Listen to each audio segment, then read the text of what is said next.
Oh boy, another day, another way. PlayStation fans, and well, there's just so much going on with Power World. There's not one simple thing, and it looks like they simply have been catching more L's as they go along. And it does look like it's not going to end. But the phenomenon that is Power World has just hit 2 million. That is crazy. 2 million, and it's not even the weekend yet. On the weekend, we are expecting to see astronomical numbers.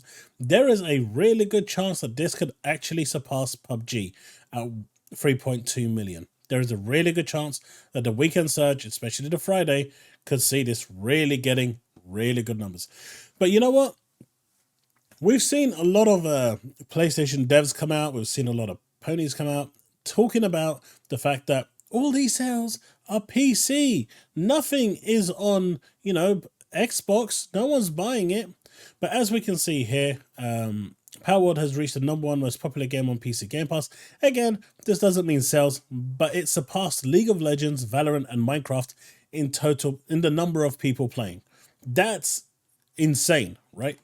And then we've got this over here. This may be triggering to some, but Power World is hot on Xbox too.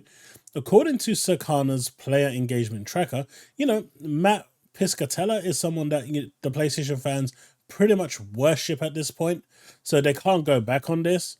On January 22nd, Power World surpassed Fortnite in US XBS DAU. On that day alone, Power World players on Xbox Series consoles in the US played Power World for more than 200 minutes on average.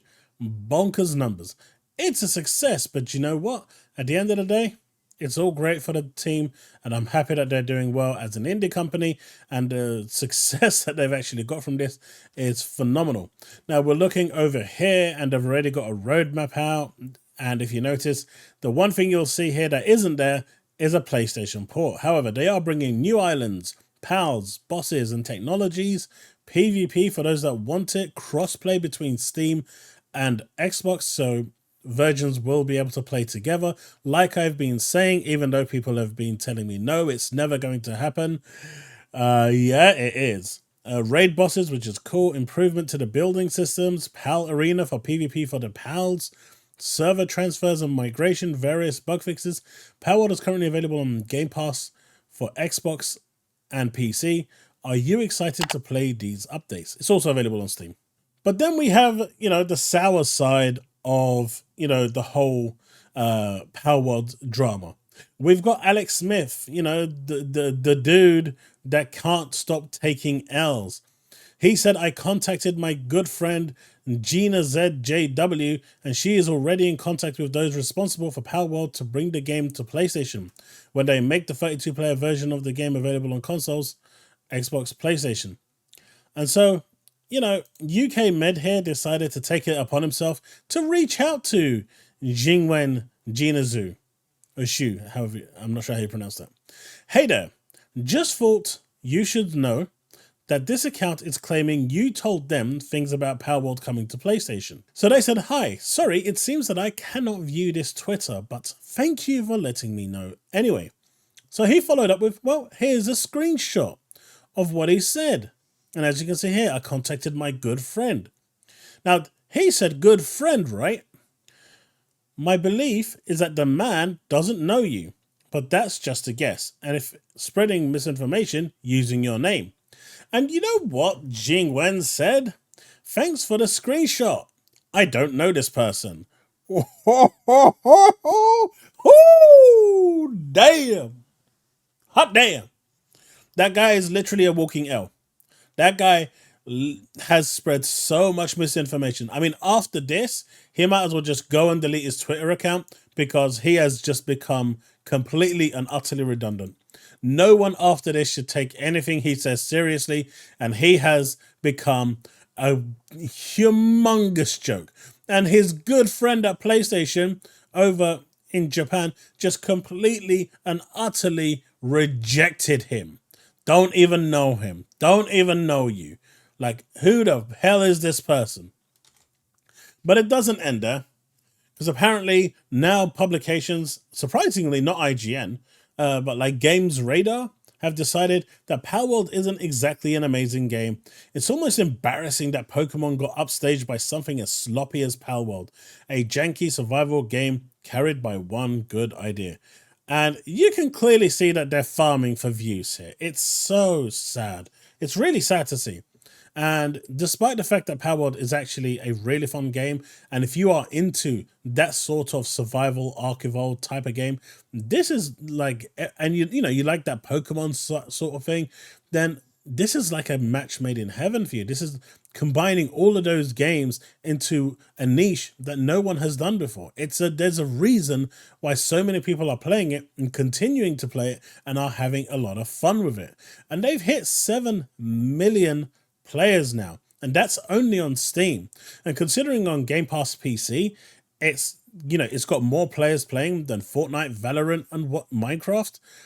That's going to be a lot of numbers. I'm pretty much saying between Xbox console and PC, you're looking at least maybe another 3 million.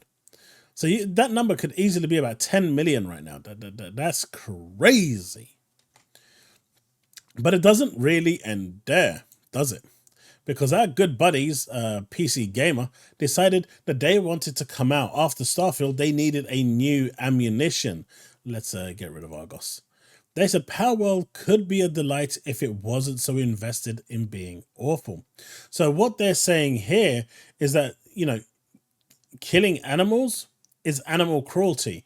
It's almost like, any MMO you've played in your life doesn't start with slaughtering rabbits and wildlife to get your levels up. It's not like they do that. It's not like any of these survival games do that. But this one is a problem because it's on Xbox. I was morally obligated to keep an eye on Palworld. I've been playing Pokemon on and off for 4/5 of my time on this earth. I'm a card-carrying Dwarf Fortress weirdo, which Palworld's lead dev has cited as his favorite game. Ignoring Palworld would have been a dereliction of profession duty.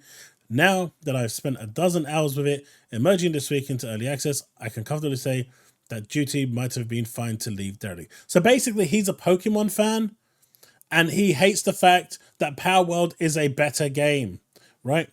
This is from Lincoln Carpenter. He absolutely hates the fact that Palworld is a better game than Pokemon. But he doesn't, Joshua decides to chime in as well. Because Joshua says Palworld players discover you can kidnap and sell humans just like pals. Although you'll be warned, it's not very polite.